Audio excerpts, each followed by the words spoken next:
Hello दोस्तों, तो आज हम स्टार्ट करने वाले हैं आज से भारतीय दंड संहिता के इम्पोर्टेंट एमसीक्यू के बारे में। ठीक है ना, मोस्ट इंपॉर्टेंट एमसीक्यू हम सॉल्व करने वाले हैं। 350 प्लस एमसीक्यू यहाँ पे सॉल्व करने वाले हैं। ठीक है, बने रहेगा एंड तक हमारे साथ। तो चलिए स्टार्ट करते हैं आज का सेशन। और ये एक बात याद रखना, ठीक है ना, यहाँ पे जो मैं क्वेश्चन कराने वाला हूँ ये सभी जुडिशरी एग्जाम्स के लिए काफ़ी हेल्पफुल रहेंगे। चाहे आपको बिहार जुडिशरी हो, ठीक है, यहाँ पर आपको उत्तराखंड हो, एमपी हो, यूपी हो, हर जगह आईपीसी पूछी जाती है। ठीक है, तो उसके लिए इंपॉर्टेंट एमसीक्यू लेके आया हूँ आज। तो चलिए स्टार्ट करते हैं। इस वीडियो को लाइक करें, हमारे चैनल को सब्सक्राइब कर बेल आइकन जरूर प्रेस करें हमारी न्यू वीडियो सबसे पहले देखने के लिए। चलिए तो शुरू करते हैं पहले क्वेश्चन की ओर। ठीक है, पहला क्वेश्चन हमारा है भारतीय दंड संहिता। ठीक है, जो हमारा आईपीसी है वो किस तरह की विधि होती है?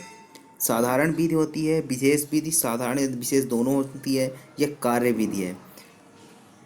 यहाँ पे सही आंसर क्या हो जाएगा? इसका सही आंसर है साधारण विधि। ठीक है, साधारण विधि क्यों? क्योंकि ये पहले से बना हुआ है, इसमें कई ऑफेंसेस बताए गए हैं। लेकिन अब जो एक्ट बनते हैं, कुछ स्पेशल एक्ट बनाए जाते हैं, जैसे SC ST एक्ट हो गया, ठीक है, और साथ ही साथ NDPS आपका हो गया, और एकोमोडेशन कंट्रोल एक्ट। ये सारी क्या है, एक स्पेशल विधि के। एकोमोडेशन कंट्रोल एक्ट तो हालांकि क्या है, लोकल लॉ कहलाते हैं। ठीक है, हर स्टेट का अलग अलग रहता है, तो विशेष विधि कहलाती है। लेकिन यहाँ पे क्या है, आईपीसी जो है हमारा भारतीय दंड संहिता, वो साधारण विधि के अंतर्गत आता है।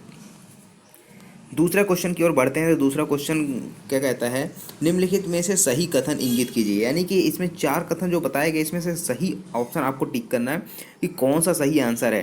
ठीक है, और ध्यान से पढ़िएगा कि क्या है, कभी कोई क्वेश्चन पूछ देता है गलत कौन सा है, तो आप सही लगा के आ जाते हो, सही पूछा है गलत। ठीक है, तो क्वेश्चन को ध्यान से पढ़िए। इसमें क्या पूछा है, सही कथन। इसमें सही स्टेटमेंट कौन सा है? अपराध अनिवार्यतः एक अनैतिक कृत्य है, अपराध एक अवैधानिक कृत्य है, अपराध अनिवार्यतः या एक समाज विरोधी कृत्य है, या अपराध अनिवार्यतः एक धर्म विरोधी कृत्य है। ये कौन सा कार्य कहलाता है? अपराध जो है किस प्रकार का कार्य है? तो यहाँ पे इसका करेक्ट आंसर क्या है? अपराध एक अवैधानिक कृत्य है। क्यों? क्योंकि इसको क्या किया जाता है, विधि के द्वारा अगर किसी कार्य को मना किया गया है तो क्या कहलाता है कि वो अवैधानिक कार्य हो गया। उसके बाद नेक्स्ट क्वेश्चन आता है हमारा।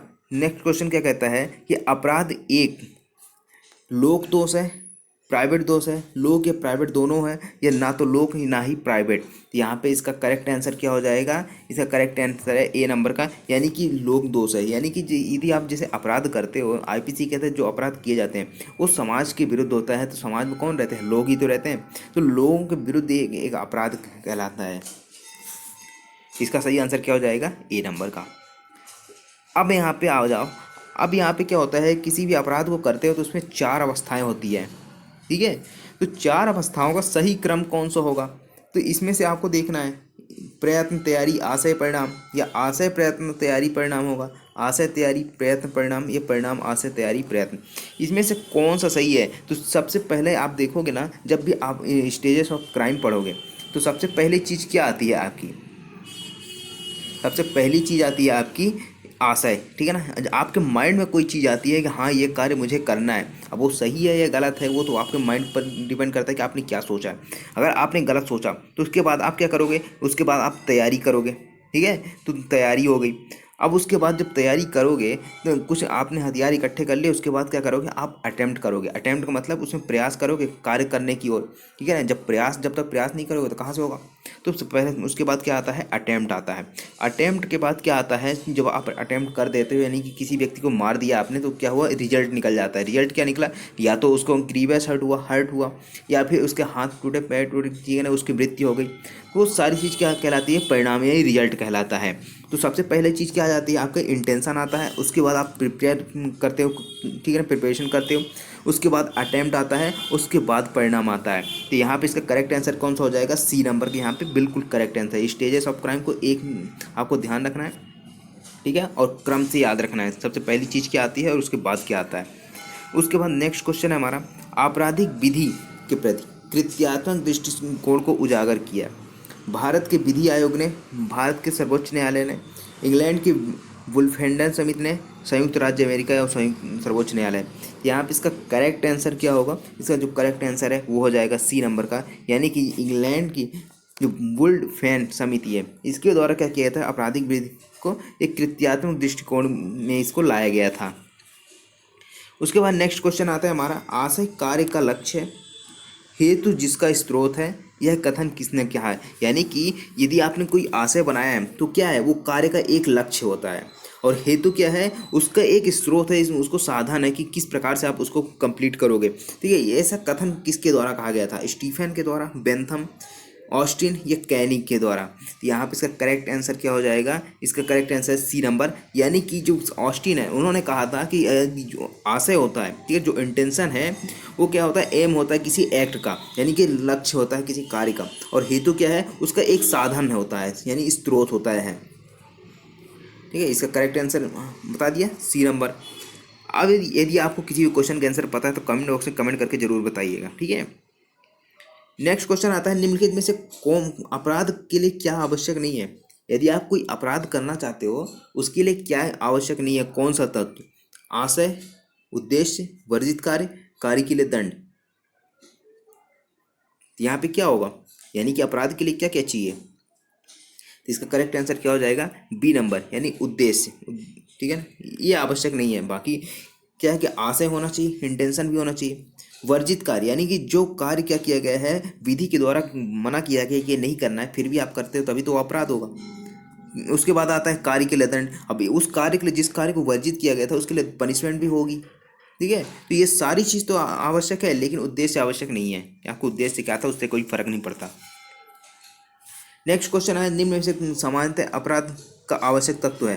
ठीक है, कौन कौन, चेष्टा, आपराधिक कृत्य, हेतु, इच्छा।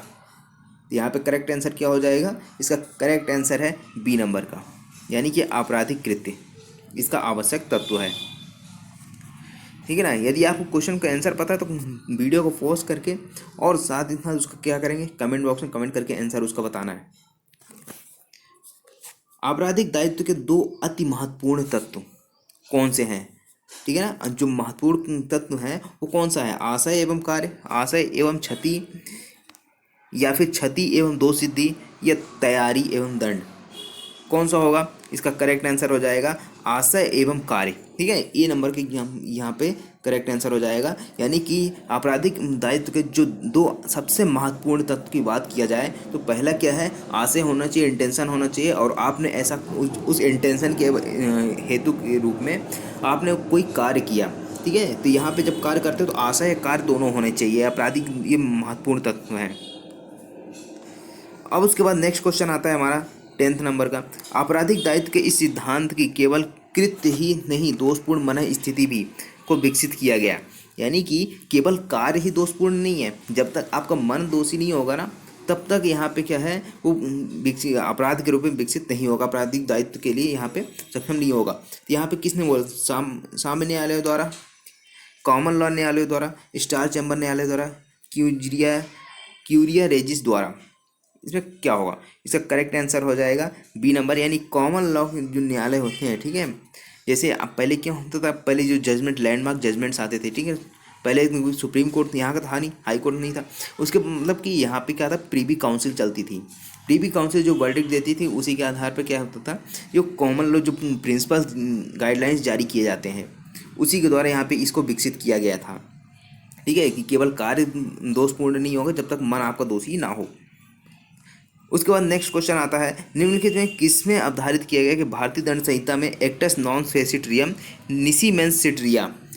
ठीक है, निसी मेंस सिट रिया जैसी युक्ति पूर्णतः अप्रासंगिक है, ये किसने बोला था, J D Mayne, criminal law of India, H Gour, penal law of India, Ratan Lal Dhirajlal, law of crimes, या उपरोक्त सभी।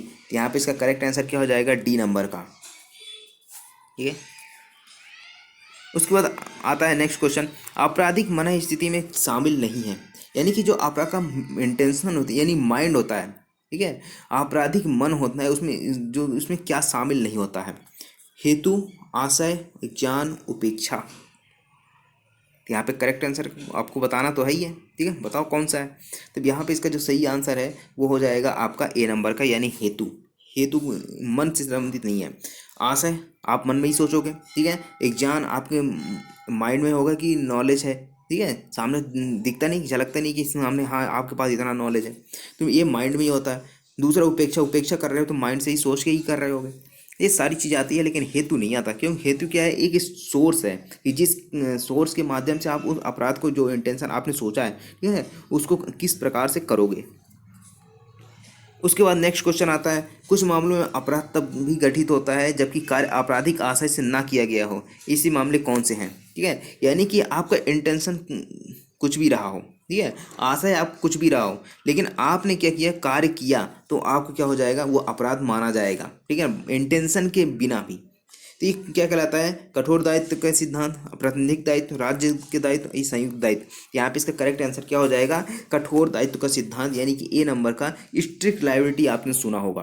ठीक है, स्ट्रिक्ट लायबिलिटी क्या होता है? जैसे व्यापारण होता है, व्यापारण में क्या करते हो आप? किडनैप कर लेते हो, ठीक है, लॉफुल गार्जियनशिप के उससे, बिना परमिशन के। तो वहाँ से क्या होता है, आपका इंटेंशन कुछ भी रहा हो उस बच्चे को किडनैप करने का, फिर भी आपको क्या होगा, आप भले पार्क में घुमाने लगे, कुछ टॉफी खिलाने लगे, ठीक है ना, इससे फ़र्क नहीं पड़ता है आप कहाँ से थे। आपने बच्चे को उसके गार्जियन की सहमति के बिना ले गए, तो आपने क्या किया, अपराध कर दिया व्यापार का। एक स्ट्रिक्ट लायबिलिटी आ जाती है। ठीक है, साथ ही साथ द्विविवाह, एक और द्विविवाह भी है। ठीक है, यदि आपने क्या किया, अपने पति या पत्नी के जीवन काल के दौरान, ठीक है ना, वो जीवित है पति या पत्नी, और फिर भी आपने विवाह कर लिया, तो वहाँ पे क्या है कि ये दूसरा विवाह क्या होता है, स्ट्रिक्ट लायबिलिटी पे बेस्ड है। उसके बाद नेक्स्ट क्वेश्चन आता है हमारा, निम्नलिखित में से कठोर दायित्व का अपराध है, कौन सा है कठोर दायित्व का अपराध? उपहति, हमला, चोरी, द्विविवाह। यहाँ पे अभी मैंने बताया, ठीक है ना, बाइगैमी, द्विविवाह, वो क्या है, कठोर दायित्व के सिद्धांत पर आधारित है। इसका सी नंबर का ऑप्शन करेक्ट है। उसके बाद नेक्स्ट आता है, निम्नलिखित वादों में से कौन सा वाद मन स्थिति, यानी कि मेंस रिया के सिद्धांत के पुनर्जीवन से संबंधित है। यानी कि जो मेंस रिया है उसके पुनर्जीवन से संबंधित यहाँ पे जो केस है वो कौन सा है? सिराज बनाम डी रूडजन, Bread and Wood, Hobbs and Winster corporation, या उपरोक्त सभी। यहाँ पे इसका करेक्ट आंसर क्या हो जाएगा? इसका जो करेक्ट आंसर है वो हो जाएगा बी नंबर का, यानी कि ब्रेड बनाम वुड। ये केस जो लिखा है ब्रेड बनाम वुड, इसमें क्या किया गया था, मेंस रिया को पुनर्जीवन के सिद्धांत के रूप में इसको प्रतिपादित किया था। उसके बाद आता है नेक्स्ट, प्रत्येक संविधि में, ठीक है ना, संविधि का मतलब जो इंस्टीट्यूट बनाए जाते हैं ना, विधि बनाई जाती है, वो कहलाता है दुराशय अंतर्निहित माना जाता है जब तक कि इसके प्रतिकूल सिद्ध नहीं कर दिया जाए। ठीक है, तो यहाँ पे क्या है कि जो प्रत्येक संविधि जो विधि बनाई जाती है उसमें क्या होता है, दुराशय अंतर्निहित माना जाता है। भले ही उसमें ना लिखा हो, लेकिन दुराशय जो है, मेंस रिया जो है, उसमें अंतर्निहित माना जाता है। ठीक है, ये किस केस में कहा गया था? हार्डिंग बनाम प्राइस, सिराज बनाम डी रूडजन, आर बनाम प्रिंस, एम एच जॉर्ज बनाम महाराष्ट्र राज्य। तो यहाँ पे इसका करेक्ट आंसर क्या हो जाएगा? बी नंबर का, ठीक है ना, सिराज बनाम डी रूडजन। अब नेक्स्ट क्वेश्चन आता है, ठीक है ना, ये केस क्या है? पुराने प्रीवी काउंसिल के केस है, लेकिन लैंडमार्क जजमेंट से जो एग्जाम में पूछे जाते हैं। ठीक है, उन्हीं क्वेश्चन को मैं लेके आया हूँ। आर बनाम प्रिंस, QBD 168 प्रकरण में किस न्यायालय ने कहा कि उन अपराधों में जो विधिक अपकृत्य, मनुष्य द्वारा बनाई गई विधि का उल्लंघन है, अभियोजन पक्ष के दुराशय सिद्ध करना होता है, जबकि ऐसे अपराधों में जो स्वयं के विधिक एवं नैतिक रूप से हानिप्रद हो, उनमें विशिष्ट रूप से दुराशय का सिद्ध नहीं करना पड़ता। यहाँ पे क्या है कि इसमें न्यायमूर्ति कौन थे? अब इसमें आर बनाम प्रिंस में जो न्यायमूर्ति कौन थे ये पूछा गया है। ठीक है, तो इसमें आप न्यायमूर्ति ब्लैकबर्ड, ठीक है ना, ब्रैमवेल या डेमन। यहाँ पे इसका करेक्ट आंसर क्या हो जाएगा? बी नंबर, यानी कि न्यायमूर्ति ब्लैकबर्न। ये जो है थे आर बनाम प्रिंस में दुराशय संबंधित एक केस है, उसमें ये जस्टिस थे, ठीक है ना, न्यायमूर्ति थे। अब नेक्स्ट केस आता है, आर बनाम प्रिंस के प्रकरण में प्रिंस को दंडित करने का आधार क्या था? यानी कि जो प्रिंस है उनको दंडित करने का क्या आधार था? प्रिंस का निषिद्ध कार्य करना, प्रिंस का अवैध कार्य करना। अब यहाँ उसके बाद आता है प्रिंस का जानबूझ के सिविल अपराध करना, या प्रिंस का अवैध कार्य और निषिद्ध होना। यहाँ पे इसका करेक्ट आंसर क्या हो जाएगा?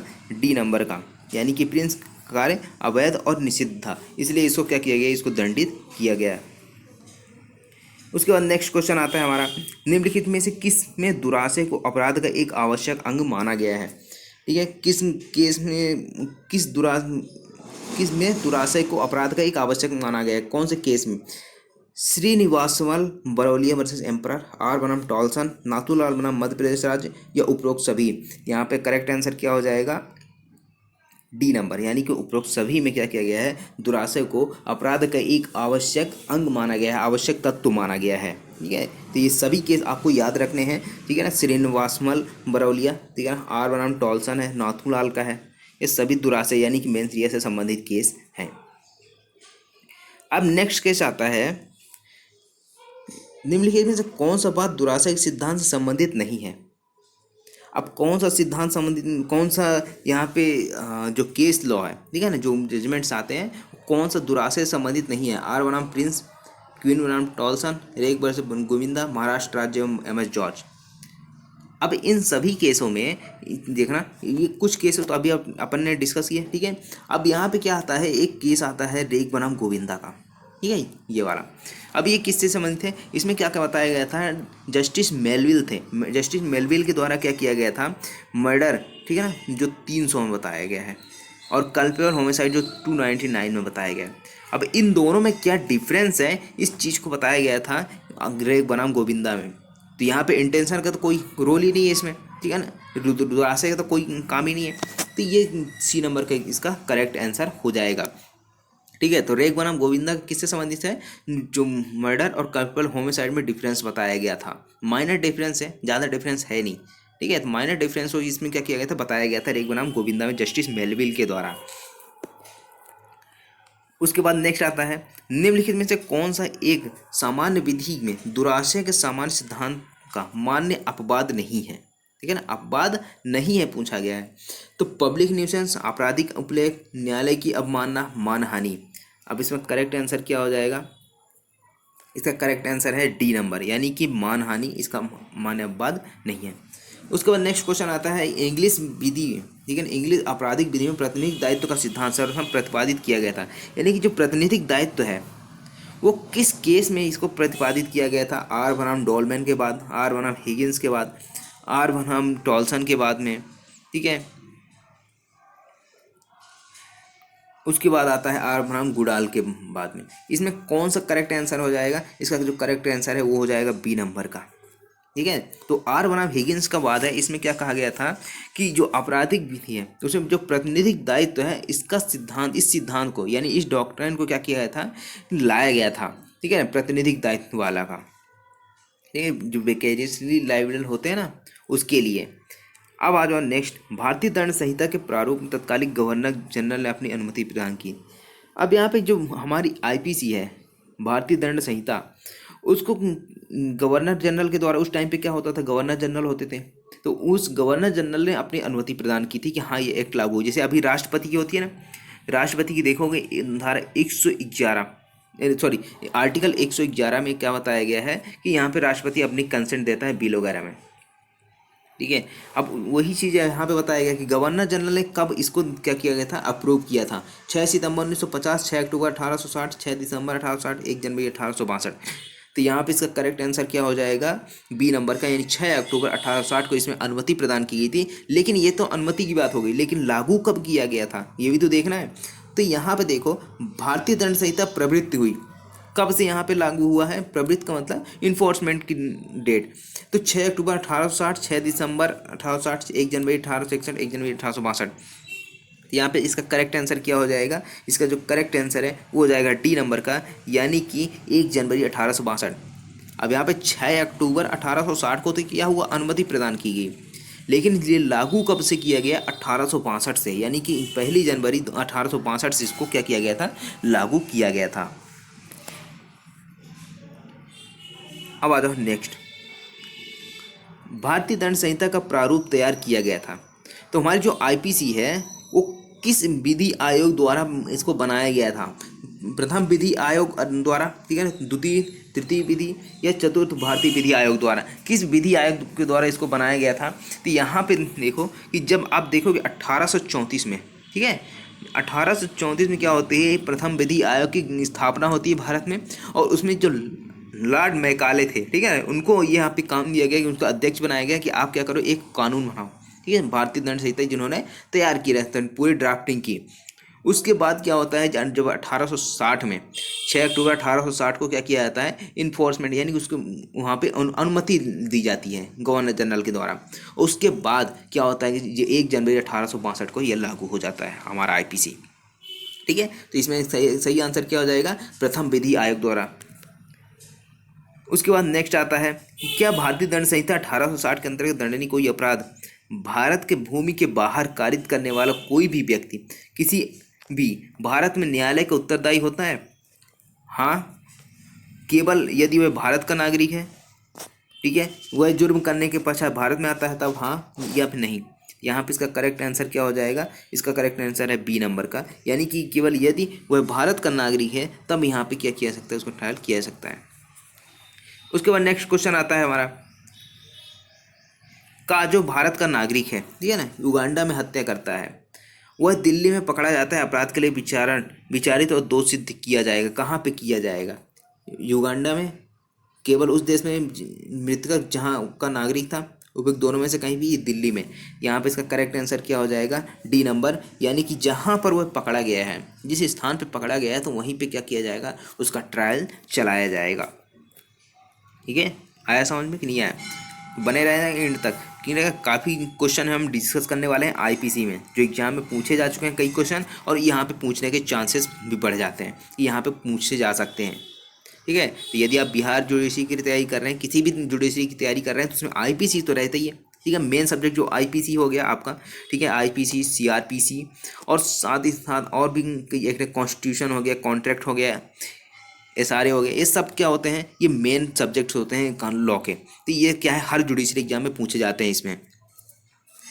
अब यहाँ पे आता है कि एग्जाम्पल एक भारतीय नागरिक इंग्लैंड में जारकर्म जो उस देश में अपराध नहीं है, यानी कि यहाँ का एक व्यक्ति है, ठीक है ना, भारत का एक नागरिक है, वो क्या करता है, इंग्लैंड में एडल्ट्री का अपराध करता है, लेकिन यहाँ पे तो एडल्ट्री की अपराध थी। ठीक है, हालांकि अभी क्या कहते हैं, इसको अनकॉन्स्टिट्यूशनल कर दिया गया है जारकर्म को।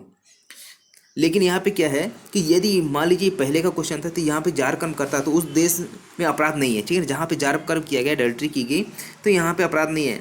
लेकिन कथित का विचारण किस न्यायालय द्वारा किया जा सकता है? वह न्यायालय जिसके स्थानीय क्षेत्राधिकार के अंदर जारकर्म किया गया है, भारत के किसी भी स्थान न्यायिक दंडाधिकारी प्रथम श्रेणी न्यायालय जहाँ भी पाया गया, अंतर्राष्ट्रीय न्यायालय, भारत का सर्वोच्च न्यायालय। यहाँ पे करेक्ट का आंसर क्या होगा, बी नंबर का, यानी भारत किसी स्थान में स्थित न्यायिक दंडाधिकारी प्रथम श्रेणी के न्यायालय में जहाँ अभियुक्त पाया जाता है वहीं पे किया जाएगा विचारण। तो पहली चीज़ तो यहाँ पे अभियुक्त पकड़ा जाता है ना, वहीं पे विचारण होता है। ठीक है, यदि विदेश में करके आया है यहाँ। अब यहाँ पे आ जाओ नेक्स्ट क्वेश्चन। नेक्स्ट क्वेश्चन क्या कहता है, निम्न में से कौन सा अपराध भारतीय दंड संहिता के अंतर्गत दंडनीय है? कौन सा अपराध आईपीसी के तहत दंडनीय है? इटली का नागरिक पाकिस्तान में भारतीय की हत्या करता है। इटली का नागरिक जो है, यानी कि पहला नंबर क्या है, इटली का नागरिक है, और हत्या कहाँ करता है, पाकिस्तान में करता है, और लेकिन भारतीय का करता है। ठीक है ना, भारतीय नागरिक है, वहाँ पे पाकिस्तान में, वहाँ पे हत्या करता है। दूसरा कहता है इटली का नागरिक जम्मू कश्मीर में भारतीय की हत्या करता है। भारत का नागरिक इटली के नागरिक की हत्या करता है, उपरोक्त सभी। तो यहाँ पे इसका करेक्ट आंसर क्या हो जाएगा, इसका करेक्ट आंसर है सी नंबर, यानी भारत का नागरिक इटली के नागरिक की हत्या करता है तो उसका विचारण किया जा सकता है। अब यहाँ पे नेक्स्ट आता है, क्या भारतीय दंड संहिता के 1860 के अंतर्गत भूमि बाहर कारित करने वाला, ये तो हो चुका है। ठीक है ना। अब यहाँ पे एक एग्जाम्पल आता है। ठीक है, ए एक विदेशी है। ठीक है, ए कौन है, एक फॉरेनर है, उसने दूसरे विदेशी पी को एक विदेशी जलयान में जो खुले समुद्र में था छूरा घोंप दिया। ठीक है ना, मार दिया गया, यानी विदेशी जलयान में मारा गया। अब यहाँ पे क्या होता है, ए और बी को उपचार के लिए मुंबई लाया गया, और जहाँ बी की मृत्यु हो गई तो ए भी मुंबई में उपलब्ध था, तो क्या उसका विचारण के लिए क्या होगा? तो ए के विचारण भारतीय दंड संहिता के लागू होने के बारे में निम्नलिखित कौन सा प्रस्तावना कर सही है, यानी कि कौन सा स्टेटमेंट सही है? पहला कहता है कि मृतक और अभियुक्त दोनों विदेश के हैं और अपराध भी खुले समुद्र में घटा है। ठीक है, खुले समुद्र मतलब विदेश में ही घटा है। तब यहाँ पे क्या है, अतएव ए को भारतीय दंड संहिता लागू नहीं होगी। ठीक है, और इसलिए ए का भारत में अभियोजन नहीं किया जा सकता। अब दूसरा कहता है कि भारतीय दंड संहिता विदेशियों को बिल्कुल नहीं लागू होगी, अतएव ए भारत का विचारण नहीं हो सकता।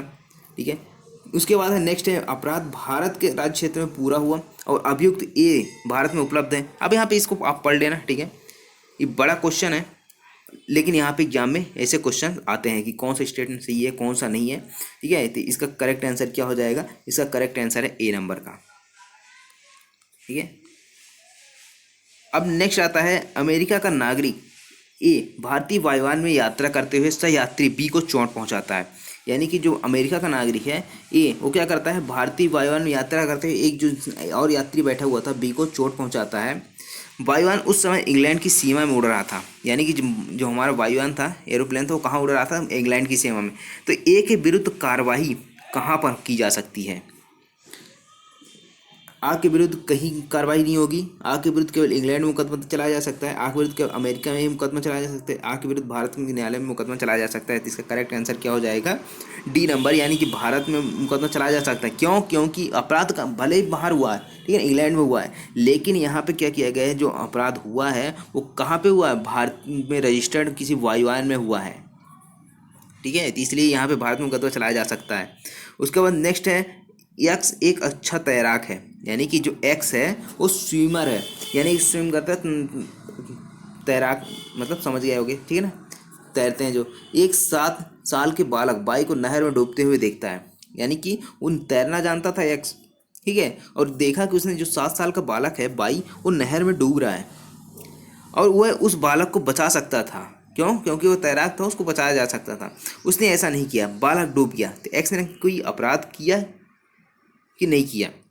क्योंकि वो चाहता तो बचा सकता था उसको। तो इसका ए ने अपराध नहीं किया, हत्या का दोषी है, आत्महत्या के दुष्प्रभाव का दोषी है, आपराधिक मानवत का दोषी जो हत्या नहीं है। अब कौन सा अपराध यहाँ पे अपराध होगा उसके? ठीक है, तो यहाँ पे होगा 33 में कि कोई भी अपराध नहीं किया उसने। ठीक है, ये उसकी मोरल ड्यूटी थी। ये अगर मोरल ड्यूटी होती है, मोरल ड्यूटी का मतलब क्या होता है? नैतिक दायित्व। तो आप चाहे तो करें चाहे तो ना करें। ठीक है, तो यहाँ पे आपने कोई अपराध नहीं किया है। हाँ, ये होता कि अगर उसने एक्स ने धक्का दे दिया और बाई उसमें डूब रहा है, तब यहाँ पे एक अपराध बन जाता है। लेकिन यहाँ पे क्या किया, उसको पहले से डूब रहा है, वो देख रहा है, उसने नहीं बचाया, तो यहाँ पे उसने कोई अपराध नहीं किया है। अब आ जाओ 34 में। 34 क्या कहते हैं? निम्नलिखित में से कौन सी परिस्थितियों में भारतीय न्यायालयों की अधिकारिता होगी? ठीक है, तो भारतीय न्यायालयों की अधिकारिता किसमें होगी? किसी भारतीय द्वारा विदेश में किया गया अपराध, किसी विदेशी द्वारा भारत में किया गया अपराध, किसी व्यक्ति द्वारा भारतीय पोत पर किया गया अपराध। इसका करेक्ट आंसर क्या होगा? इसका करेक्ट आंसर इसमें कौन कौन सी होंगे? ठीक है, सही उत्तर चुनने के लिए यहाँ पे ऑप्शंस दिए गए हैं। तो इसका सही आंसर क्या हो जाएगा? डी नंबर, यानी कि 1 2 3 तीनों। ठीक है, चाहे विदेश का यहाँ पे अपराध करें, यहाँ का जाके विदेश में अपराध करें, ठीक है, या भारतीय जो पोत हैं वहाँ पे, यानी कि जो रजिस्टर्ड यहाँ पे शिप वगैरह रहती है उसमें अगर अपराध किया जाता है तो यहाँ पे क्या किया जाएगा? न्यायालयों की अधिकारिता होगी। अब एक काम करना है आपको, अब गलत उत्तर बताना है कि कौन सा गलत है। ठीक है, आपराधिक दायित्व की आवश्यक शर्तें हैं। कौन कौन सी आवश्यक शर्तें हैं आपराधिक दायित्व की? कार्य स्वतंत्र इच्छा से किया गया हो, अच्छा और बुरा अंतर समझने की क्षमता हो, उन तथ्यों का ज्ञान जिन पर किसी कार्य का अच्छा और बुरा होना निर्भर करता है, और या फिर डी नंबर, इस बात पर कि ज्ञान की कारित कार्य विध विरुद्ध है। यहाँ पे इसमें गलत आंसर क्या होगा? ठीक है ना, इसको गलत चूज करना है तो ध्यान से चुनिए इसमें गलत कौन सा है। ठीक है, आपके पास टाइम है, आप कमेंट बॉक्स में कमेंट करिए। इसका सही आंसर होगा डी नंबर, इस बात का ज्ञान की कारित कार्य विध विरुद्ध है, ये आपराधिक दायित्व की आवश्यक शर्तें नहीं है। अब आ जाओ नेक्स्ट क्या कहता है? दुराशय के सिद्धांत को ब्रिटिश कॉमन लॉ सर्वप्रथम एक चोरी के मामले में लागू किया गया। यानी जो दुराशय का सिद्धांत है वो सबसे पहली बार जब केस आया था चोरी का, उसमें इस दुराशय के सिद्धांत को क्या किया गया था? लागू किया गया था। तो कौन सा केस था? टिंडल सीजे द्वारा, मतलब कौन से जस्टिस के द्वारा ऐसा किया गया था? टिंडल सीजे ब्लैकस्टोन द्वारा, ठीक है ना, कोक सीजे ब्लैकबर्न जे द्वारा। अब यहाँ पे इसका करेक्ट आंसर क्या होगा? अब इसका करेक्ट आंसर क्या हो जाएगा? इसका करेक्ट आंसर है सी नंबर, यानी कि कोक सीजे द्वारा क्या किया गया था? इसे कॉमन लॉ में क्या कि इस चोरी के मामले में, ठीक है, जब चोरी का मामला इनके पास पहली बार आया तो वहाँ पे क्या किया गया? दुराशय के सिद्धांत को अप्लाई किया गया, वहाँ पे दुराशय के सिद्धांत का प्रतिपादन किया गया। ठीक है, तो कोक सीजे द्वारा इसको आपको लिखना है। अब यहाँ पे एक फिर से आ गया, एक गलत उत्तर बताइए। अब गलत उत्तर बताने के लिए सबसे पहले यहाँ पे आपको पढ़ना पड़ेगा क्वेश्चन। कॉमन लॉ में दुराशय के सिद्धांत निम्नलिखित मान्य अपवाद है। तो मान्य अपवाद कौन सा है? व्यक्तिक उपताप यानी व्यक्तिगत जो न्यूसेंस होता है, ठीक है, आपराधिक अपमान लेख, पब्लिक उपताप या न्यायालय की अवमानना। यहाँ पे इसका करेक्ट आंसर क्या हो जाएगा? इसका जो करेक्ट आंसर है वो हो जाएगा आपका ए नंबर का, यानी कि व्यक्तिक उपताप यहाँ पे क्या है? दुराशय का एक मान्य अपवाद है। अब आ जाओ नेक्स्ट फिर से आता है एक गलत उत्तर बताने का। तो गलत उत्तर में क्या है कि कॉमन लॉ में निम्नलिखित में कौन प्रतिनिधि दायित्व का अपवाद नहीं है? प्रतिनिधि दायित्व का अपवाद नहीं है, ठीक है। तो इसमें से 3 तो प्रतिनिधि दायित्व के अपवाद होंगे, एक नहीं होगा। तो कौन सा नहीं है? प्राइवेट न्यूसेंस, ठीक है ना, अपमान लेख, न्यायालय की अवमानना, लोक न्यूसेंस। यहाँ पे इसका करेक्ट आंसर क्या हो जाएगा? ए नंबर का, ठीक है। तो यहाँ पे जो प्राइवेट न्यूसेंस है ये क्या है? अपवाद नहीं है इसका। और बाकी अपमान लेख, न्यायालय की अवमानना, लोक न्यूसेंस क्या है? अपवाद है। नेक्स्ट आता है गलत उत्तर बताइए। ऐसे स्टेटमेंट जो आते हैं ना, गलत उत्तर बताइए, सही उत्तर बताइए, ये एग्जाम में यूपी में पूछा जाता है ज़्यादा, ठीक है ना, बिहार में भी पूछा जाता है। तब यहाँ पे आप इसको ध्यान रखिएगा। सामान्य रूप से एक व्यक्ति किसी अपराध में निम्नलिखित रूप से भागीदार हो सकता है। जो व्यक्ति है वो किस प्रकार से भागीदार हो सकता है अपराध में? जब वह स्वयं अपराध करता है, जब वह अपराध करने में भाग लेता है, जब वह घटनास्थल पर उपस्थित होता है, या जब वह किसी अन्य व्यक्ति को अपराध कारित करने में अपना अभिकर्ता बनाता है, यानी एजेंट बनाता है, उसको प्रेरित करता है। प्रेरित मतलब उसको दुष्प्रेरित करना। तो इसमें करेक्ट आंसर क्या हो जाएगा? इसका जो करेक्ट आंसर है वो हो जाएगा आपका सी नंबर का, यानी कि जब वह घटना स्थल पर उपस्थित होता है। उसके बाद नेक्स्ट है, अब यहाँ पे एक मैगजीम आती है, ठीक है। मैगजीम कौन सी है? भारतीय दंड संहिता कौन सी धारा अंग्रेजी विधि के प्रसिद्ध सूत्र यानी एक्सप्रेसियो यूनियस एस्ट एक्सक्लूस्टो अल्टेरस, ठीक है ना, ये जो आपके मैगजीम है ये किस धारा पे आधारित है? धारा 6, 7, 8, 9। तो आईपीसी की कौन सी धारा पे लागू है? यहाँ पे इसका सही आंसर क्या होगा? बी नंबर, यही धारा 7 पे ये लागू हो जाता है। जो मैगजीम है आपको ये जरूर लिखना चाहिए, ठीक है ना। ज़्यादा हो तो स्क्रीनशॉट इसको ले लीजिए। एक्सप्रेसियो यूनियस एस्ट एक्सक्लोस्टो अल्टेरियस। उसके बाद नेक्स्ट आता है भारतीय दंड संहिता की धारा 10 में पुरुष शब्द का द्योतक कोई नर मानव है, यानी कि जो पुरुष है वो उसकी कितनी उम्र से माना गया है कि पुरुष 16 वर्ष का हो, 18 वर्ष का हो, 21 वर्ष का हो, किसी भी आयु का हो। यहाँ पे इसका करेक्ट आंसर क्या हो जाएगा? इसका करेक्ट आंसर है डी नंबर का, यानी कि किसी भी आयु का। तो सेक्शन 10 में क्या है? पुरुष और स्त्री दो चीज़ बताई गई है। तो पुरुष अगर पूछा जाए कि कौन सी उम्र माना जाएगा, तो यहाँ पे किसी भी आयु का हो, 2 साल का हो, 1 साल का हो, 50 साल का हो, 60, 80, 90, कितनी भी हो, ठीक है ना। इसी प्रकार से महिलाओं में भी किसी भी आयु का एज हो उनकी, ठीक है, कितनी भी आयु हो, वो पुरुष और स्त्री कहलाएंगे, ठीक है। और सेक्शन 11 में क्या बताया गया है? व्यक्ति को परिभाषित किया गया है।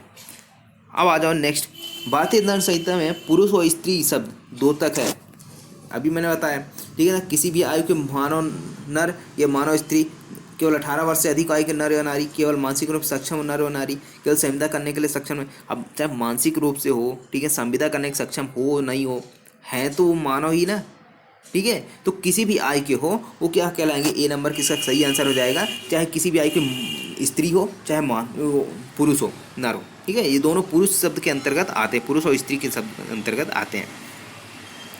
उसके बाद है भारतीय दंड संहिता में स्त्री शब्द का द्योतक। फिर से वही चीज़ पूछा गया है, ठीक है ना। 15 वर्ष से आयु वाली, 18 वर्ष से 21 वर्ष से जन्मजात बालिका सहित किसी भी आयु, तो यहाँ पे इसका डी नंबर का ऑप्शन करेक्ट हो जाएगा, यानी जन्मजात बालिका जिसका जन्म हुआ, ठीक है, अब वो बालिका है, अब वो तो स्त्री कहलाएगी ही भारतीय दंड संहिता के अंतर्गत। अब आ जाओ नेक्स्ट क्या कहता है?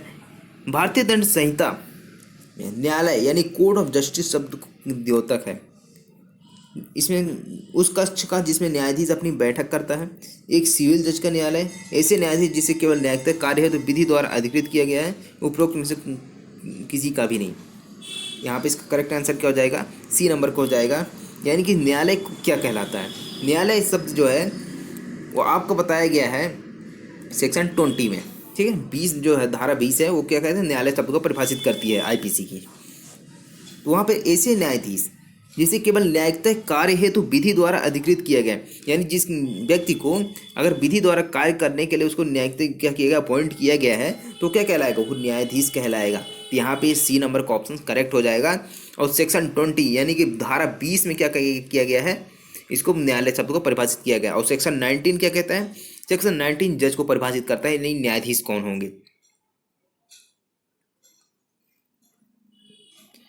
अब आ जाओ नेक्स्ट क्वेश्चन। नेक्स्ट क्वेश्चन क्या कहता है, भारतीय दंड संहिता 1860, ठीक है ना। जब भी बोलो पूरा बोलना है। भारतीय दंड संहिता 1860, अगर पूछे आईपीसी का पूरा नाम क्या है, तो भारतीय दंड संहिता 1860, ठीक है। ये पूरा का पूरा ये जो एक्ट कब बना है ये भी ध्यान रखना है। तो भारतीय दंड संहिता किस धारा लोक सेवक को परिभाषित किया गया है। अब यहाँ पे पब्लिक सर्वेंट की बात करता है। पब्लिक सर्वेंट जो है वो कौन सी धारा में बताया गया है, सेक्शन 14 में, 20 में, 21, 24। अब यहाँ पे बात करें तो जो पब्लिक सर्वेंट है वो आपका सेक्शन 21 में परिभाषित किया गया है, ठीक है। अब जब सेक्शन 21 में परिभाषित किया गया है पब्लिक सर्वेंट को, तो सेक्शन लोक को कहाँ परिभाषित किया गया है, ये तो हो गए लोक सेवक। और सिर्फ लोक को कहाँ परिभाषित किया गया है, ये परिभाषित किया गया है 12 में, ठीक है, धारा 12 में।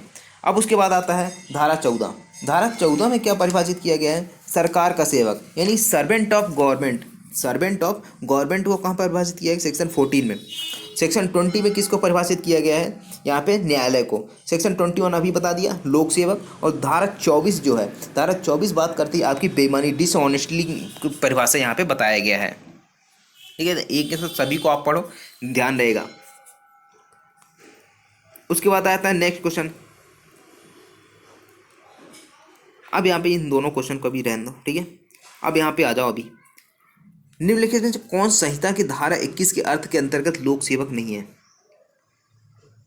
नगर पालिका आयुक्त, संसद, विधायिका या विश्वविद्यालय का परीक्षक। तो यहाँ पे इसका करेक्ट आंसर सी हो जाएगा, ठीक है। उसके बाद है नेक्स्ट, भारतीय दंड संहिता के अंतर्गत चल संपत्ति को परिभाषित किया गया है। चल संपत्ति को कहाँ परिभाषित किया गया है, मूवेबल प्रॉपर्टी को 21, 22, 23, 24 में। तो यहाँ पे 21 में तो अभी डिस्कस किया हमने, ठीक है ना। पब्लिक सर्वेंट जो है कहाँ पे परिभाषित किया गया, धारा 21 में। धारा 22 में क्या किया गया है, धारा 22 में आपकी जंगम संपत्ति है, मूवेबल प्रॉपर्टी यानी कि चल संपत्ति को परिभाषित किया गया है। वहीं बात करें धारा 23 की, तो सदोष लाभ सदोष हानि की बात की गई। 24 में क्या किया है, डिसऑनेस्टली यानी कि बेईमानी को उसको समझाया गया है, ठीक है ना। इसका सही आंसर क्या हो जाएगा, बी नंबर का।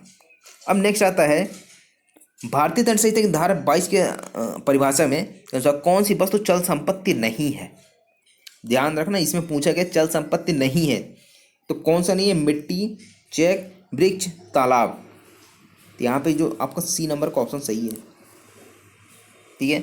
यानी कि आप क्या कर सकते हो, जो वृक्ष लगा हुआ है उसको एक जगह से दूसरी जगह तो ले जा नहीं सकते हो, ठीक है। तो यहाँ पे क्या हो जाएगा, ये चल संपत्ति नहीं है। बाकी मिट्टी भी चल संपत्ति, एक जगह से दूसरी जगह ले सकते हो। तालाब का पानी क्या है, एक जगह से दूसरी जगह मोड़ सकते हो, वहाँ पे ले जा सकते हो। चेक भी क्या ले ही जा सकते हो। तो सिर्फ वृक्ष है क्योंकि ये भूमि से भूबद्ध रहती है, ठीक है, इसलिए इसको नहीं ले जा सकता।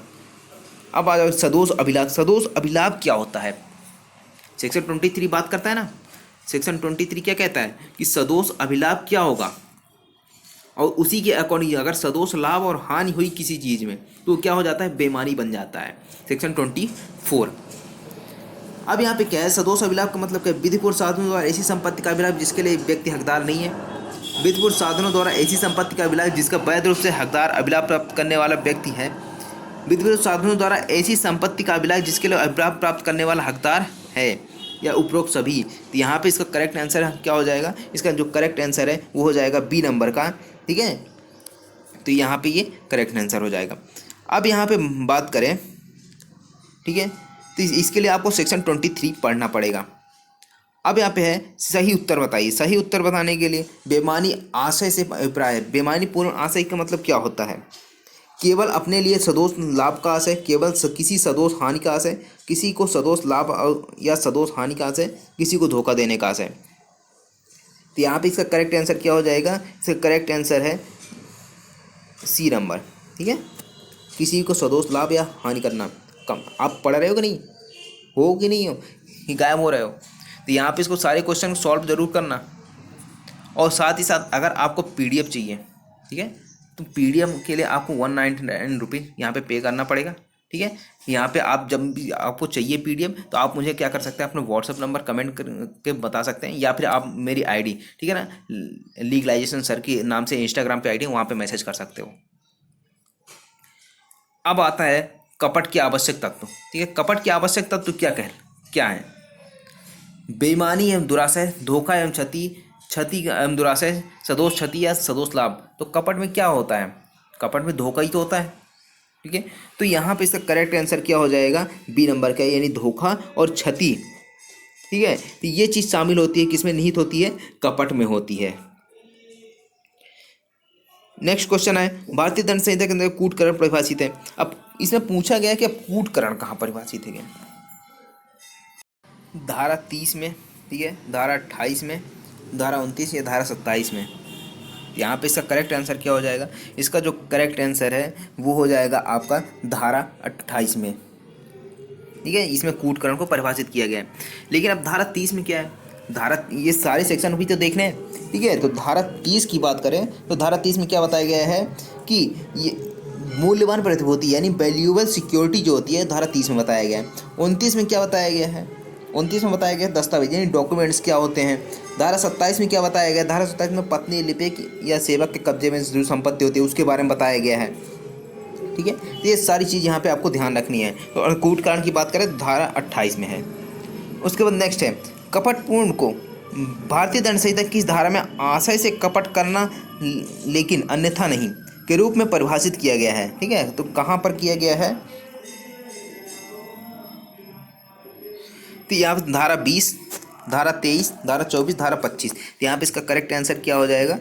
डी नंबर का, यानी कि धारा 25 में ये क्या बताया गया है? कपटपूर्वक बताया गया है। कपटपूर्ण क्या होता है ये बताया गया है, ठीक है।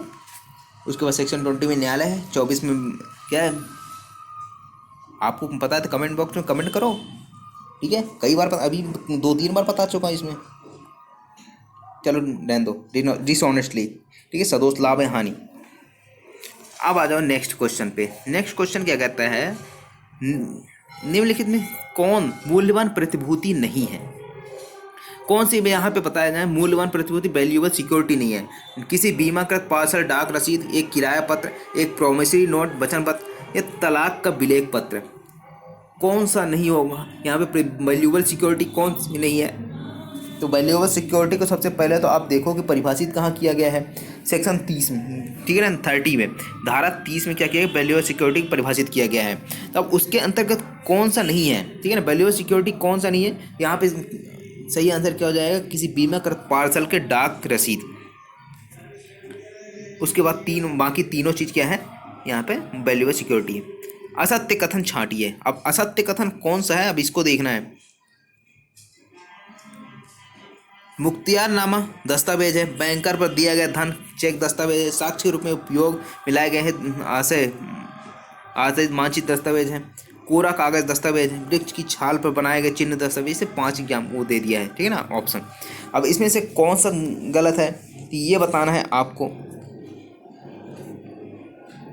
ठीक है। तो यहाँ पे इसका करेक्ट आंसर क्या हो जाएगा? ई नंबर का, यानी वृक्ष की छाल पर बनाए हुए चिन्ह दस्तावेज नहीं, ये गलत है।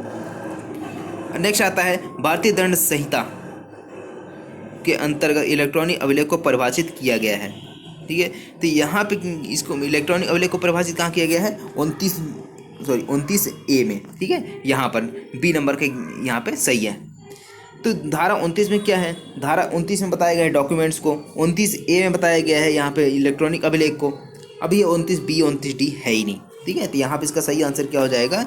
बी नंबर का ऑप्शन सही हो जाएगा। अब यहाँ पे आ जाओ नेक्स्ट क्वेश्चन पे।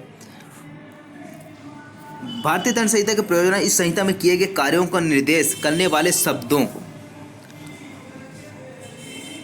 से क्या मतलब है कि ऐसे आशय केवल स्वेच्छापूर्व किए गए कार्य से है। इस शब्दों का आशय क्या है? सभी प्रकार के लोपों से है, विस्तार स्वेच्छा कार्यों और स्वेच्छा लोपों तक, या उपरोक्त में से कोई भी नहीं। यहाँ पे इसका करेक्ट आंसर क्या हो जाएगा? सी नंबर का, यानी कि जो यहाँ पे प्रयोजन संहिता में दिए गए कार्यों और निर्देशों के करने वाले शब्दों का अर्थ क्या है कि स्वेच्छा मतलब विस्तार स्वेच्छा कार्यों और स्वेच्छा लोपों तक है, ठीक है, या आप कार्य करो चाहे उसका लोप करो, ओमिशन करो, यानी कि ओमिशन का मतलब जो कार्य आप करने के लिए आपकी ड्यूटी थी आपने नहीं किया, उसको ओमिट किया। नेक्स्ट आता है आपका निम्न में से कौन, ठीक है ना, निम्न में से अपराध विधि का कौन सा सिद्धांत भारतीय दंड संहिता धारा 34 में निहित है? सामान्य आशय, सामान्य उद्देश्य या असामान्य उत्तरदायित्व, सामान्य आशय। ठीक है, तो यहाँ पे आपको सामान्य आशय दो बार, समान आशय, ठीक है ना, पहले में क्या है यहाँ पे समान आशय है और यहाँ पे क्या बताया गया है डी नंबर में सामान्य आशय बताया गया। समान आशय सामान्य आशय में दोनों में काफ़ी डिफरेंस होता है।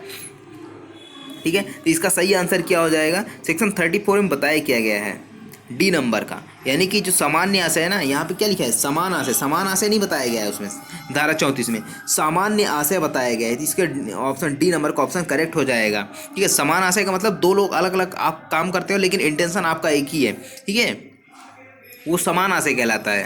और सामान्य आशय क्या होता है कि आप दोनों क्या कर रहे हो, एक ही जो भी आपने प्लानिंग बनाई उसी प्लानिंग के अकॉर्डिंग चल रहे हो। नेक्स्ट आता है 61। सामान्य आशय का अर्थ है एक जैसा आशय, वही आशय, सभी द्वारा आशय में भागीदारी, समान योजना। यहाँ पे इसका करेक्ट आंसर क्या हो जाएगा?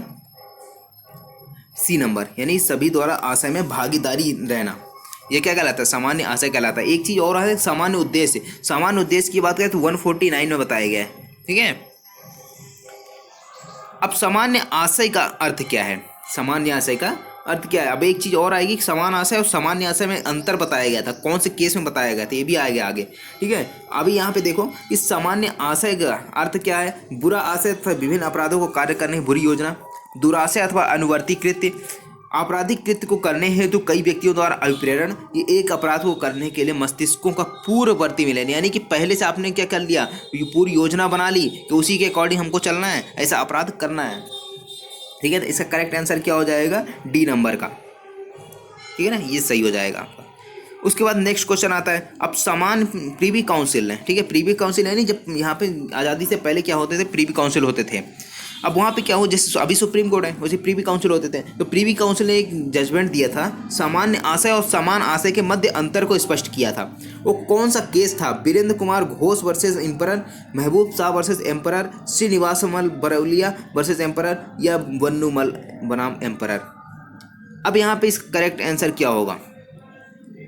अब यहाँ पे जो इसका करेक्ट आंसर है वो हो जाएगा आपका बी नंबर का, यानी महबूब शाह वर्सेस किंग एम्परर में क्या किया गया था? सामान्य आशय और समान आशय, यानी कि जो सामान्य आशय लिखा है समान आशय, दोनों में अंतर बताया गया था। जैसे आपने पढ़ा था ना रेग गोविंदा, उसमें 299 और 300 में अंतर बताया गया था। उसी प्रकार से अब यहाँ पे किस में बताया? सामान्य आशय और समान आशय में अंतर बताया गया था। ठीक है, महबूब शाह वर्सेस किंग एम्परर में। अब नेक्स्ट आता है 64। जबकि कोई आपराधिक कार्य कई व्यक्तियों द्वारा अपने सबके सामान्य आशय को अग्रसर करने में किया गया है। ठीक है ना, सेक्शन 34 अभी पढ़ा ना, कि उसमें क्या होता कि सामान्य आशय था सभी का, उसी के अकॉर्डिंग वहाँ पे क्या रहता है, अगर दो या दो से अधिक व्यक्ति हैं लेकिन 5 से कम होने चाहिए तो वहाँ पे 34 लग जाती है अगर उन्होंने एक साथ कार्य किया। तो यहाँ पे क्या होगा कि अगर एक से कई व्यक्ति हैं उनके द्वारा सामान्य आशय को अग्रसर करने में कार्य किया गया है तो क्या होगा? प्रत्येक व्यक्ति उसी कार्य के लिए उत्तरदायी होगा। ऐसे व्यक्तियों में से प्रत्येक व्यक्ति उस कार्य के लिए उसी प्रकार दायित्व होगा मानो उसी पूरा कार्य उसने अकेले ही किया है। ऐसे प्रत्येक व्यक्ति अपने दोस्त के अनुसार उत्तरदायी होगा। उपरोक्त में से कोई भी सही नहीं है। यहाँ पे इसका करेक्ट आंसर क्या हो जाएगा? बी नंबर, यानी कि ऐसा माना जाएगा कि उन सभी ने अपने क्या किया है, अकेले ही कार्य किया है, तो सभी पे 34 लगेगी और सभी पे धारा लगाई जाएगी। अब आता है आपका section 65। Section 65 sorry question number 65। धारा 34 के अधीन सामान्य आशय का निम्न अर्थ है, यानी कि वही आशय, एक सामान्य आशय, आशय जो आपराधिक कृत्य करने वाले लोगों को एक जात तथा उन सब में भागीदार हो, एक समान उद्देश्य और दोषपूर्ण आशय। तो इसका करेक्ट आंसर क्या हो जाएगा? इसका जो करेक्ट आंसर है वो हो जाएगा सी नंबर का। ठीक है, तो यहाँ पे आशय जो आपराधिक कृत्य करने वाले लोगों को एक जात हो तब वे सभी उसमें भागीदार होंगे। ठीक है, सामान्य आशय का अर्थ ये कहलाता है। उसके बाद नेक्स्ट क्या कहता है? 66 क्वेश्चन, सामान्य आशय से अभिप्राय। सामान्य आशय इस क्वेश्चन ज़्यादा इसलिए है क्योंकि यहाँ पे क्वेश्चन पूछे जाते हैं इसमें से ज़्यादा। ठीक है, तो दो या अधिक व्यक्तियों का एक ही आशय रखना, एक आशय के प्रति दो या अधिक व्यक्तियों में वास्तविक की सहमति का होना तथा एक दूसरे में उसमें सहभागिता हो। दो या अधिक व्यक्तियों का एक सा आशय, दो या अधिक व्यक्तियों का आशय की समानता। यहाँ पे इसका आंसर क्या होगा? बी नंबर का। ठीक है, अब आता है एक और, आपराधिक कार्य को करने में संयुक्त दायित्व के सिद्धांत की अपेक्षा है कि संयुक्त दायित्व की अपेक्षा क्या है? अपराधियों के अनुप्रमाणित करने वाले सामान्य आशय विद्यमान हो, विधि विरुद्ध जमाव के किसी सदस्य द्वारा जमाव के सामान्य आशय को अक्षय करने में कोई अपराध किया गया हो। ठीक है, अभियुक्त मात्र कार्य की तैयारी की योजना बनाने में सम्मिलित हुआ हो, ये उपरोक्त में से कोई भी नहीं थे। यहाँ पे इसका करेक्ट आंसर क्या हो जाएगा? इसका करेक्ट आंसर है ए नंबर का। ठीक है, अपराधियों को अनुप्रमाणित करने वाला सामान्य आशय विद्यमान हो। अब नेक्स्ट क्वेश्चन आता है हमारा 68। भारतीय दंड संहिता की धारा 34 संयुक्त दायित्व के संदर्भ में गलत को इंगित कीजिए। गलत क्या है इसमें? ठीक है, 4 ऑप्शन दिए हैं, इसमें गलत कौन सा होगा? 68 का आप पढ़ लेना इसको, उसके सही आंसर मैं बता दे रहा हूँ। ठीक है, डी नंबर, यही सामान्य आशय करता अपराधियों के बीच कबल। ठीक है, ये गलत आंसर है। नेक्स्ट है सामान्य आशय से अभिप्रेत है। सामान्य आशय से अभिप्रेत क्या है? समान आशय, पूर्व व्यवस्थित योजना, समान जानकारी का होना, समान उद्देश्य के लिए सामान्य अभिसंधि। अभिसंधि का मतलब एग्रीमेंट होना। तो यहाँ पे इसका करेक्ट आंसर क्या हो जाएगा? बी नंबर का। ठीक है, पूर्व योजना, पूर्व व्यवस्थित योजना, यानी कि पहले से आपने एक योजना बनाई, उसी योजना के अनुसार आप चल रहे हो। ये सेक्शन 34 के अकॉर्डिंग होगा। जब कोई आपराधिक कार्य कई व्यक्तियों द्वारा अपने सबके सामान्य आशय को अक्षय करने में किया जाता है, तब ऐसे व्यक्तियों में से हर एक व्यक्ति का दायित्व के अधीन होगा। कैसा होगा? मानो उस कार्य उसमें प्रत्येक ने अकेले ही किया हो, केवल उस भाग के लिए जो प्रत्येक ने किया है, कार्य के दुष्प्रयोजन के लिए, कार्य करने के प्रयत्न के लिए। तो यहाँ पे इसका करेक्ट आंसर ए नंबर का हो जाएगा। यानी ऐसा माना जाएगा कि उसने कार्य जो उसमें से प्रत्येक ने अकेले ही किया है, ऐसा माना जाएगा कि पर्टिकुलर एक व्यक्ति ने किया है और उसके लिए दंडित किया जाएगा, और हर व्यक्ति को दंडित किया जाएगा, ऐसा नहीं एक को। नेक्स्ट आता है 71 क्या कहता है? सामान्य आशय का सिद्धांत लागू होता है जबकि कम से कम 5 व्यक्ति लिप्त हों, कम से कम 2 व्यक्ति, कम से कम 1 व्यक्ति, और यहाँ पे उपरोक्त में से कोई नहीं। तो यहाँ पे इसका करेक्ट आंसर क्या हो जाएगा? बी नंबर का, यानी कि कम से कम 2 व्यक्ति होने चाहिए। और जो सामान्य उद्देश्य है 149 में कितना होना चाहिए? 149 में 5 कम से कम। ठीक है, और लेकिन यहाँ पे सामान्य आशय की बात करें 34 सेक्शन की, तो यहाँ पे कम से कम 2 होने चाहिए। उसके बाद नेक्स्ट आता है भारतीय दंड संहिता की धारा 34 को लागू करने में से क्या आवश्यक तत्व नहीं है? कौन सा आवश्यक तत्व नहीं है? सामान्य आशय, अपराध का कारित करना, अभियुक्तों की संख्या 5 हो, या अपराध सामान्य आशय के अग्रसरण में हो। तो यहाँ पे आवश्यक क्या नहीं है? अभियुक्तों की संख्या 5 हो, ये जरूरी नहीं है। यहाँ पे क्या है? कम से कम 2 होनी चाहिए। ठीक है, 72 का सही आंसर क्या हो जाएगा? सी नंबर। नेक्स्ट क्वेश्चन आता है भारतीय दंड संहिता की धारा 34 का निम्नलिखित में से कौन सा आवश्यक तत्व नहीं है? कौन सा आवश्यक तत्व नहीं है? कई व्यक्तियों द्वारा आपराधिक कृत्य का किया जाना, आपराधिक कृत्य सामान्य आशय को अग्रसर करने में किया जाना, आपराधिक कृत्य करने वाले व्यक्तियों के मध्य पूर्व निर्धारित योजना का होना, या फिर 4th नंबर क्या है? समान उद्देश्य को अग्रसर करने में किया गया है कृत्य। तो यहाँ पे इसका करेक्ट आंसर क्या हो जाएगा? इसका जो करेक्ट आंसर है वो हो जाएगा डी नंबर का, यानी कि सामान्य आशय को अग्रसर में करने में किया गया कार्य। ठीक है, उसके बाद नेक्स्ट आता है 74 क्या कहता है? निम्न में से किस बात में प्रीवी काउंसिल ने समान आशय और सामान्य आशय का मध्य अंतर स्पष्ट किया था? अभी मैंने बताया, ठीक है, इसके पहले ही बताया है, फिर से क्वेश्चन आया हुआ है। महबूब साहब versus King Emperor Virendra Kumar Gautri Barolia उपरोक्त सभी प्रकरणों में किस में कहा गया था, किस में बताया गया था इसमें डिफरेंस?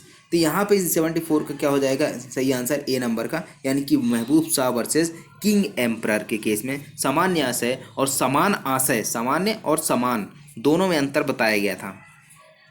अब एक केस और आता है जिसको सिंधु नदी वाद के नाम से जाना जाता है।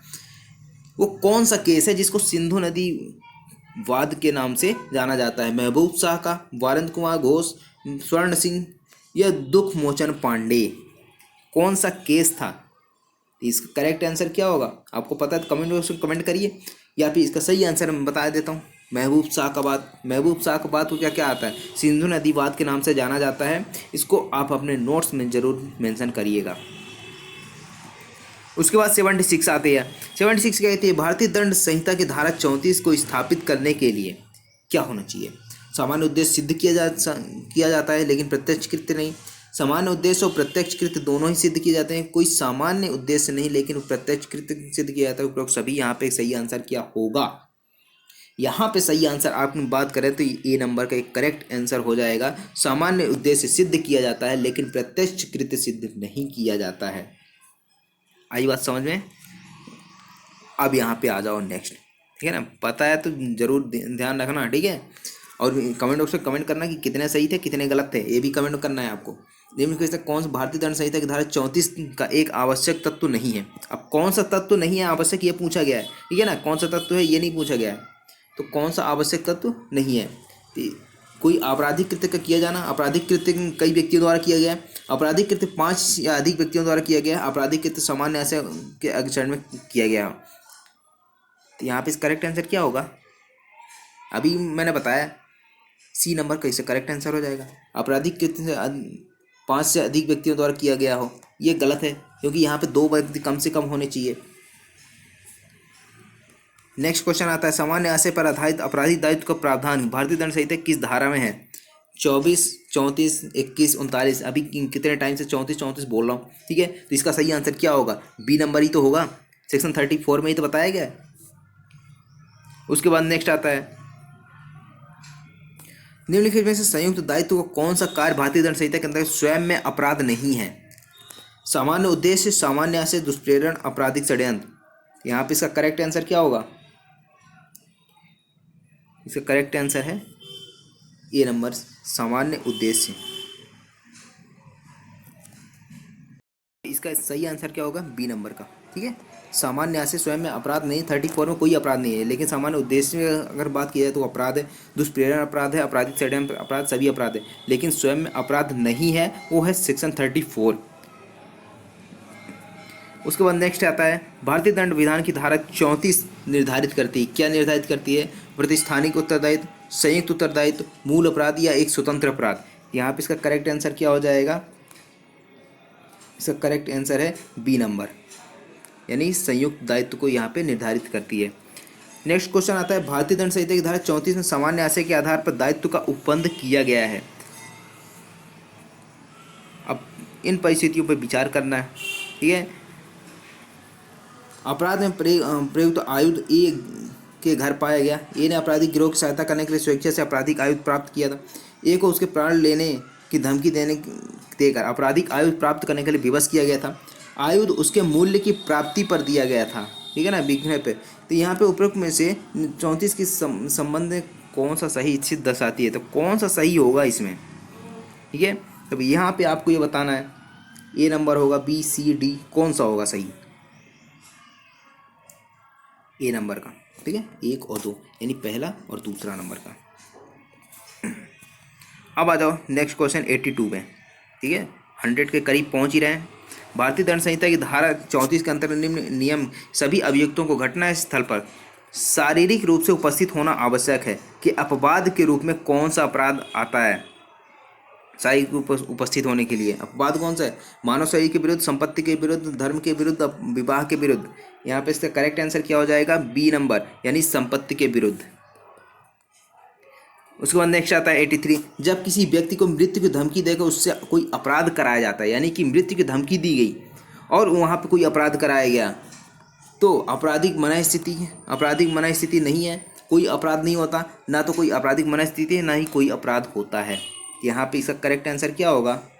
डी नंबर का, ना तो उसका कोई आपराधिक मना स्थिति, आपने डरा धमका के उसको किस तरीके से डराया कि उसकी मृत्यु कारित करने के लिए, कि अगर उसने काम नहीं किया तो मृत्यु कारित कर दोगे। तो यहाँ पे क्या हो, सेक्शन 94 जो है, सेक्शन 94 बचाव देती है आपको, ठीक है? ना तो कोई अपराध है, ना ही उसकी मना स्थिति थी।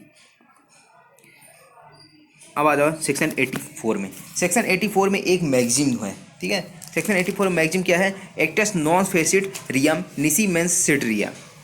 अब यहाँ पे कहते हैं ना कि अगर आपका मन दोषी नहीं है तो आपके क्या है, जो कार्य किया जा रहा है ना, वो भी दोषी नहीं कहलाएगा, ठीक है? तो इसका सही आंसर क्या होगा?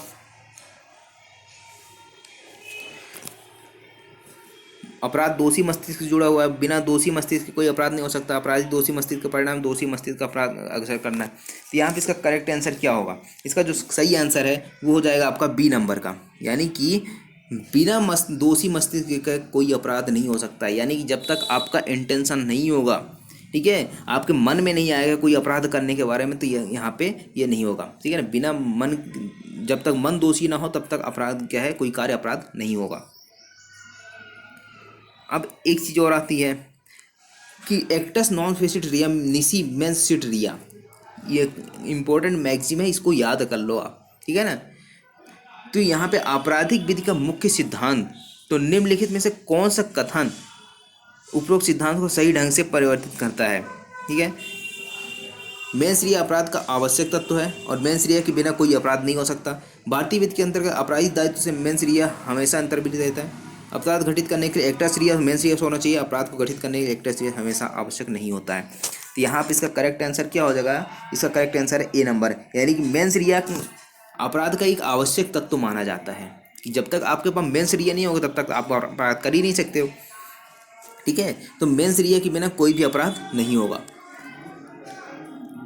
अब 86 कहता है acts non face it रियम निसी mains seat रिया, मेंस रिया नामक सूत्र को आधुनिक अपराध में मान्यता दी गई। किस विधि, यानी कि जो आधुनिक विधि अभी चल रही है, अभी हमारी आपराधिक विधि IPC CRP ये सब चल रहे हैं ना, तो इसमें क्या है, किस केस में ऐसा कहा गया था कि जो मेंस रिया है, ठीक है, उसकी आधुनिकता के बारे में बताया गया था, मान्यता दी गई थी। आर बनाम प्रिंस, ठीक है, जस्टिस गोडार्ड के द्वारा, आर बनाम क्वीन जस्टिस ब्लैकबर्न द्वारा, ब्रेड एंड वर्सेस वुड में जस्टिस गोडार्ड, आर वर्सेस टॉलसन में जस्टिस कॉल्डिच द्वारा। तो यहाँ पे इसका करेक्ट आंसर क्या हो जाएगा, यहाँ पे इसका करेक्ट आंसर है सी नंबर का, यानी ब्रेड वर्सेस वुड में जस्टिस गोडार्ड के द्वारा यहाँ पे आधुनिक अपराध में मान्यता दी गई थी। किसको, मेंस रिया नामक, इसमें जो मेंस रिया है, यानी मेंस रिया के बिना कोई अपराध नहीं होता। प्रत्येक अधिनियम में दुराशय अंतर्निहित माना जाता है जब तक कि इसके विरुद्ध सिद्ध न कर दिया जाए। यह सिद्धांत किस वाद में अब निर्धारित किया गया है, ठीक है ना। सिद्धांत की बात करता है, कौन सिद्धांत, कि प्रत्येक अधिनियम में दुराशय अंतर्निहित माना जाता है और जब तक इसके विरुद्ध सिद्ध ना कर दिया जाए। तो यहाँ पे इसका ऑप्शन है सेराज बनाम डी रूडजन, क्वीन बनाम टॉलसन, काम बनाम प्रेसबी, आर बनाम प्रिंस। यहाँ पे इसका करेक्ट आंसर क्या हो जाएगा, इसका करेक्ट आंसर है आपका बी नंबर का, यानी क्वीन बनाम टॉलसन के केस में। अब नेक्स्ट का है अपराध परिभाषित है। अब अपराध की बात करें, यहाँ पे आप IPC पढ़ रहे हो, ठीक है, IPC में भी परिभाषित किया गया अपराध को, CRPC में भी अपराध को परिभाषित किया गया है। तब यहाँ पे पूछा गया है भारतीय दंड संहिता की धारा 41 में, भारतीय दंड संहिता की धारा 40 में, भारतीय दंड संहिता की धारा 42 में, भारतीय दंड संहिता की धारा 39 में कौन से में परिभाषित किया गया है। तो यहाँ पे इसका करेक्ट आंसर क्या हो जाएगा, बी नंबर के इसका सही आंसर हो जाएगा, ठीक है ना। ये अब बात हो गई IPC में अपराध को परिभाषित किया गया, लेकिन वही बात करें अगर CRPC की, तो धारा 2, ठीक है ना, क्लॉज 2N में क्या किया गया है, परिभाषित किया गया है अपराध को, ऑफेंस क्या होता है। अब वही चीज़ अगर IPC की बात करें तो सेक्शन 40 बात करती है कि अपराध क्या होता है। अब अपराध के मुख्य आवश्यक तत्व कौन से हैं, हेतु, आपराधिक मन स्थिति तथा आपराधिक कार्य, हेतु आशय एक जान, आपराधिक मन स्थिति आपराधिक कार्य, एक जान आशय तक कार्रवाई। यहाँ पे इसका करेक्ट आंसर क्या होगा, सी नंबर का, यानी कि आपराधिक मन स्थिति और आपराधिक कार्य ये क्या है, अपराध के मुख्य तत्व माने गए हैं, ठीक है। ये क्वेश्चन पूछा गया था CJ के एग्जाम में, ठीक है ना, छत्तीसगढ़ में जो CJ होता है ना, CJ का एग्जाम, उसमें पूछा गया था। अब भारतीय दंड संहिता में अवैध शब्द निम्नलिखित में किस पर लागू होता है, जो अपराध हो, जो विधि द्वारा प्रसिद्ध हो, जो सिविल कार्रवाई के ग्राउंड उत्पन्न करती हो, या उपरोक्त सभी।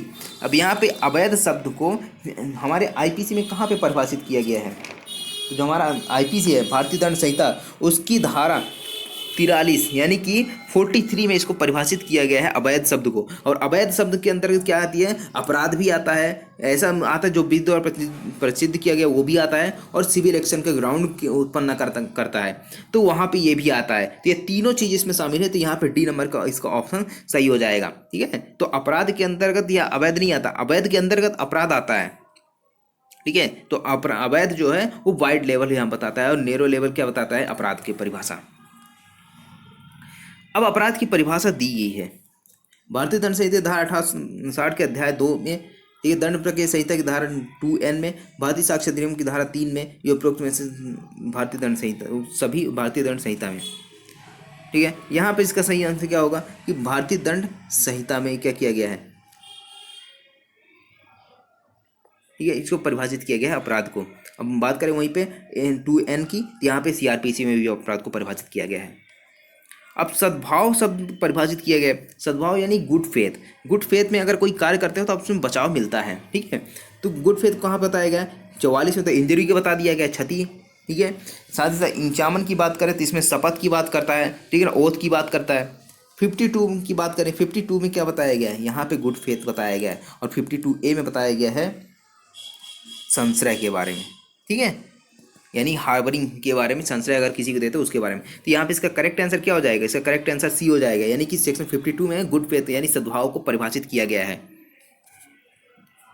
अब आ जाओ 93 क्या कहता है? भारतीय दंड संहिता के अंदर सद्भाव से अभिप्रेत है। सद्भाव का मतलब क्या होता है? सम्यक सतर्कता और ध्यान के साथ किया गया कार्य, वह वास्तविक विश्वास से किया गया कार्य विधि के विपरीत नहीं हो। जो कोई कार्य जो वस्तु ईमानदारी से किया जाता है, सद्भाव विश्वास के अधीन कार्य किया गया। यहाँ पे इसका करेक्ट आंसर क्या हो जाएगा? इसका जो करेक्ट आंसर है A नंबर का हो जाएगा। यदि आप कोई काम सम्यक सतर्कता और ध्यान के साथ करते हो तो यहाँ पे क्या होगा? ये सद्भाव पूर्वक के अंतर्गत आता है कि आपने सद्भाव पूर्वक कार्य किया है। इसका करेक्ट आंसर क्या हो जाएगा? A नंबर का इसका करेक्ट आंसर हो जाएगा। नेक्स्ट क्वेश्चन है। नेक्स्ट क्वेश्चन क्या कहता है? जब कई व्यक्तियों द्वारा आपराधिक कृत्य किया जाता है तब केवल मुख्य अपराधी कृत्य के लिए उत्तरदायी है, केवल सक्रियकर्ता के कृत्य के लिए उत्तरदायी है, प्रत्येक व्यक्ति अपराधी कृत्य के लिए उत्तरदायी होगा, जैसे उसने स्वयं ही अपराध किया हो, उनमें से कोई भी उत्तरदायी नहीं होगा। तो यहाँ पे क्या है, जब कई व्यक्तियों द्वारा आपराधिक कृत्य किया जाता है ना, तो सभी यहाँ पे पनिशमेंट के लिए दायी होते हैं, ठीक है, लाइबल होते हैं। इसका C नंबर का ऑप्शन करेक्ट हो जाएगा। आ जाओ नेक्स्ट। इसमें अब एक एग्जाम्पल लिखा हुआ है, अब प्राइवेट डिफेंस से रिलेटेड है, ठीक है। का और खा गा की हत्या करने जाते हैं, यानी कि A और B ये जो है ना, ये क्या करते हैं? ये दोनों कहते हैं कि जो अब हत्या करनी है हमको C की। का हाथ में भाला लेकर रक्षा हेतु खड़ा रहा, लेकिन A ने क्या किया? जो भाला था उसको लेके खड़ा था, लेकिन उसने गा को नहीं मारा, ठीक है, गा को नहीं मारा। खा ने गा को मार डाला। इस मामले में केवल खा गा की हत्या के लिए उत्तरदायी है। का और खा दोनों गा की हत्या के लिए उत्तरदायी है। का उत्तरदायी नहीं, क्योंकि इसने कोई अतिरिक्त कृत्य नहीं किया। ये A और C दोनों सही है। तो यहाँ पे इसका करेक्ट आंसर क्या होगा? B number. भाई 34 क्यों लगता है? सामान्य ऐसे कि मानो को उसी ने कार्य किया हो, तो A ने भले ही अब भाला उसे नहीं मारा हो, लेके खड़ा था, लेकिन भाला लेके गया तो था, उनका इंटेंशन तो था, कॉमन इंटेंशन, ठीक है। तो यहाँ पे B भले ने मारा हो C को, तो यहाँ पे दोनों लाइबल होंगे, A और B दोनों, ठीक है। B नंबर का ऑप्शन करेक्ट हो जाएगा। आज विधि विरुद्ध जमाव के सदस्यों को जो संयुक्त रूप से अपराध करते हैं, आपराधिक दायित्व करने वाले सिद्धांत को इंगित कीजिए। कौन सा सिद्धांत है आपराधिक दायित्व के लिए? समान उद्देश्य, समान आशय, समान षड्यंत्र और दुष्प्रेरण। तो यहाँ पे इसका करेक्ट आंसर क्या हो जाएगा? A नंबर का, यही सामान्य उद्देश्य। अब 97 क्या कहती है? भारतीय दंड संहिता अपराधी को दे दंडों का उल्लेख निम्नलिखित में किस धारा में किया गया? यानी कि दंड के कहाँ पे बताया गया? कितने प्रकार के दंड होते हैं, क्या कैसा? 52A, 53A, 53, 60 में। तो यहाँ पे इसका करेक्ट आंसर क्या हो जाएगा? C नंबर का इसका करेक्ट आंसर हो जाएगा 97 का। 53 में क्या किया? पनिशमेंट बताएगी, 5 तरह की पनिशमेंट बताएगी। पहले 6 तरह की थी, ट्रांसपोर्टेशन थी, ठीक है ना, निर्वासन वाला, आजीवन निर्वासन वाला, उसको हटा दिया गया है। अब यहाँ पे क्या है? 5 तरह की पनिशमेंट इसमें बताई गई है। अब 98 आ जाओ। 98 क्या कहता है? भारतीय दंड संहिता की धारा 53 में परिभाषित प्रावधान आजीवन कारावास, आजीवन निर्वासन के स्थान पर प्रतिस्थापित किया गया। कब किया गया? 1950, 1955, 1949, 1913 में। जो आजीवन निर्वासन था ना, एक प्रकार का दंड था, जो काला पानी की सज़ा बोलते हो आप, ठीक है ना, सेल्युलर जेल में वहाँ पे भेज दिया जाता था हमेशा के लिए। तो वहाँ पे क्या है, इसमें कब इसको हटाया गया और आजीवन कारावास के रूप में इसको प्रतिस्थापित किया गया, सब्स्टिट्यूट किया गया। तो इसका सही आंसर क्या हो जाएगा? B नंबर, यानी 1955 में क्या किया गया था? आजीवन निर्वासन को हटा दिया गया, तो उसकी जगह आजीवन कारावास कर दिया गया। अब आ जाओ 19, ठीक है, 99। भारतीय दंड संहिता के अधीन कितने प्रकार के दंडों का प्रावधान है? 1 प्रकार, 2, 3, 5। यहाँ पे करेक्ट आंसर क्या होगा? 5 प्रकार के। अभी मैंने बताया 53 में पनिशमेंट जो बताई गई, 5 तरह की पनिशमेंट। आजीवन जो निर्वासन था उसको हटा दिया गया, उसकी जगह क्या कर दिया गया? आजीवन कारावास कर दी गई। तो यहाँ पे करेक्ट आंसर क्या हो जाएगा? D नंबर का। अब आ जाओ नेक्स्ट, ठीक है। निम्नलिखित में कौन सा दंड भारतीय दंड संहिता के अंतर्गत नहीं दिया जा सकता? ठीक है, कौन सा दंड भारतीय दंड संहिता के अंतर्गत नहीं दिया जा सकता? संपत्ति के संपर्क, कठोर श्रम, कारावास, आजीवन निर्वासन, ठीक है, मृत्यु, यहाँ पे इसका करेक्ट आंसर क्या हो जाएगा, कौन सा नहीं दिया जा सकता, कमेंट बॉक्स में कमेंट करो भैया जल्दी जल्दी। सी नंबर का यानी आजीवन निर्वासन नहीं दिया जा सकता। ठीक है, तो ये हो गया आपके 100 क्वेश्चन तो हो गए आज। और बोलूँगा समझ तो गई होंगे, ठीक है ना।